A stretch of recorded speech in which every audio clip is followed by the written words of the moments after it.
Now, in order to show you how we work with conditional probability in tree diagrams, I've given an example of a typical question that you could find in any exam. Susan goes to work then by one of two routes, A or B, and the probability of going by route A is 30%, and if she goes by route A, the probability of her being late for school is 5%. And if she goes by route B, the probability of being late is 10%. And what you've got to do is draw a tree diagram to illustrate these probabilities first of all.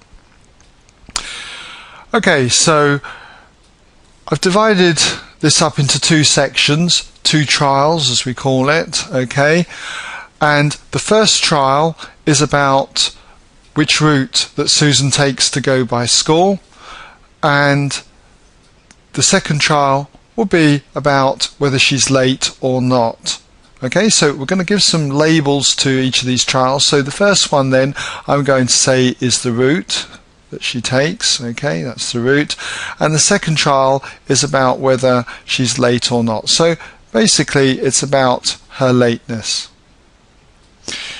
Now, in the first case, she's got two options. She can either take route A or route B. So the probability that she takes route A, we're told, is 30%. Okay, so that would be, as a decimal, 0.30.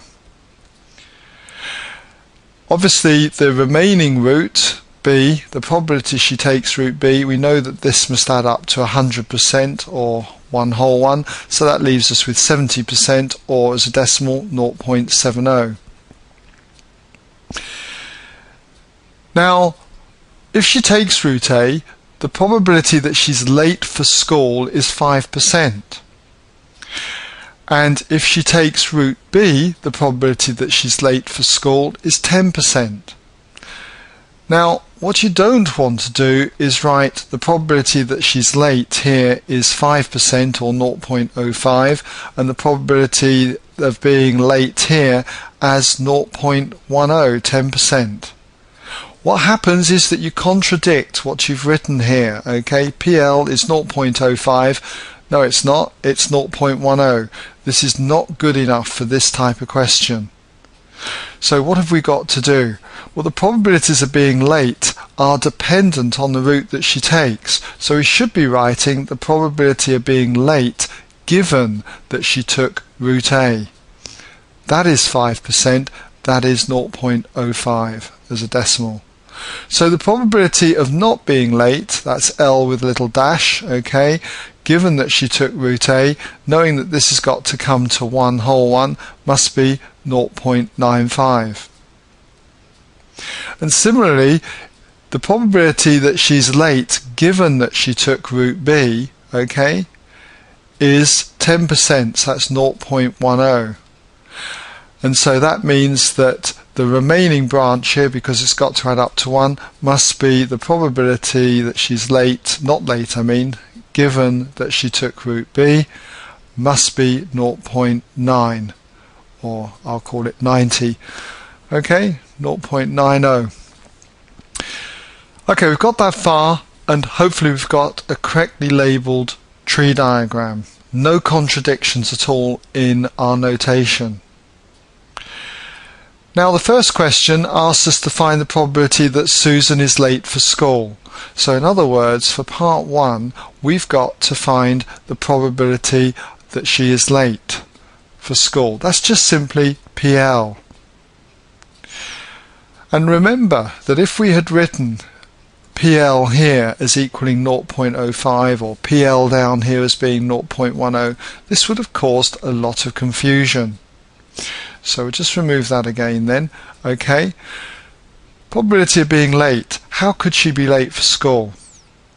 Well, she could have taken route A and been late, or she could have taken route B and been late.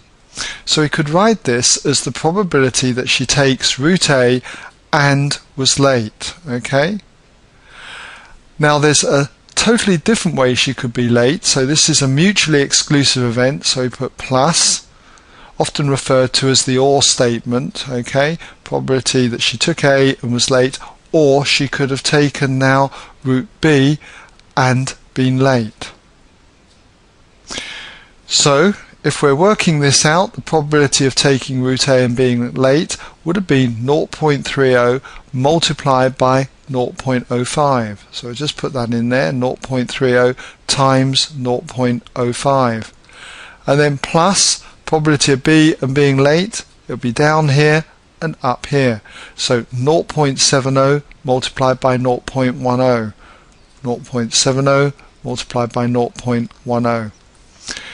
And if you do this on a calculator, what you get is 0.085. Or if you did it in, say, fraction mode, you would have got the fraction 17/200. Alright, so either of those two answers. Now part 2 is the more challenging part for quite a lot of people, and it is, given that Susan is late for school, find the probability that she went via route A. So in probability notation, okay, what's the probability that she took route A given that we know that she was late? Okay?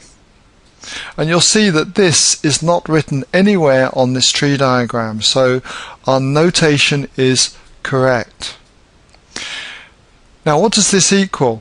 Well, earlier on I showed you in the earlier videos that the probability of one event given another is the probability that both events occur, that is A and L. A and L. And it's always divided by the probability of the given event, and in this case it is L. So it's divided by the probability of L.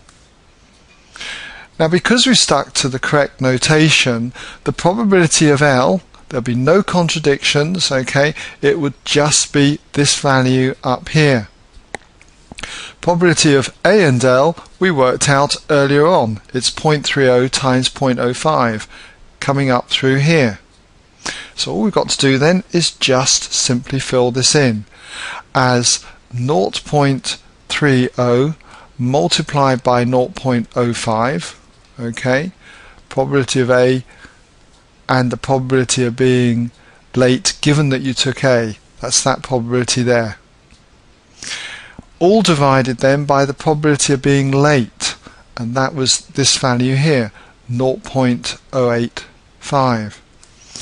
And if you work this out on a calculator, you get the exact fraction 3/17, or as an approximate decimal you get 0.1764 and so on, which you might like to give to, say, 3 decimal places, which would be 0.176 to 3 dp.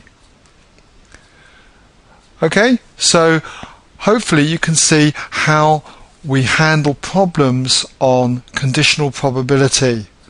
And it is so important to label your tree diagram correctly, otherwise you just get contradictions in what you are saying, and it just can lead to errors.